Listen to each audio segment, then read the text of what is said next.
doing. They're just under suspicion.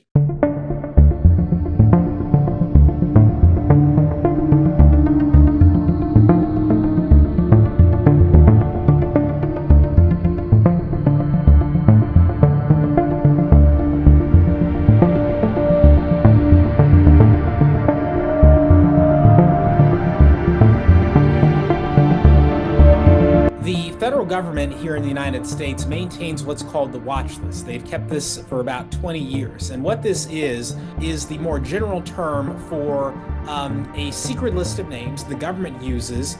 And what happens to be on the watch list, they might be subjected to extra security when they are applying for a job, when they're trying to open a bank account, when they're getting on a plane. They might have to jump through extra hoops to accomplish any of the things that other Americans can do very easily without having to deal with suspicion and extra examination. The watch list has led to some pretty horrible things. American Muslims having their bank accounts shut down without explanation. American Muslims being pulled aside when traveling and asked a bunch of inappropriate questions.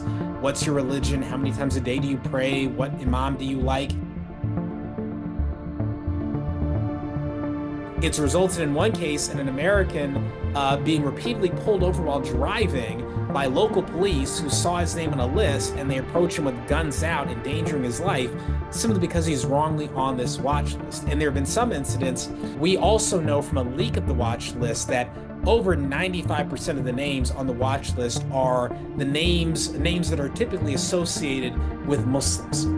Muhammad, Ahmed, Abdullah, other names that are common Muslim names, those make up the overwhelming majority of names on this watch list. Where children are on the list, that is, children who could not have committed any crime, but because their name matches up with someone else's name, they end up on the list.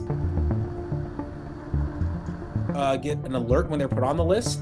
There's no set process to get off the list. If you are taken off the list, you don't know why you were put on the list in the first place oftentimes. So that is what makes this so problematic, so harmful, and so unconstitutional. CAIR has filed numerous federal lawsuits against the government over its unconstitutional watch list. We won a major victory against the watch list several years ago at the district court level.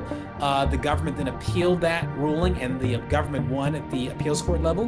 But we continue to file more lawsuits against this list because it's unconstitutional. It subjects what the government often does when we sue them over the watch list is the government will automatically take the name of our client off of the watch list. And when the government does that, they say, well, now the case cannot proceed. Now our lawsuit cannot proceed because it's moot.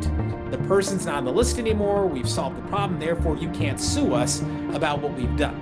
And by doing that, the government avoids responsibility.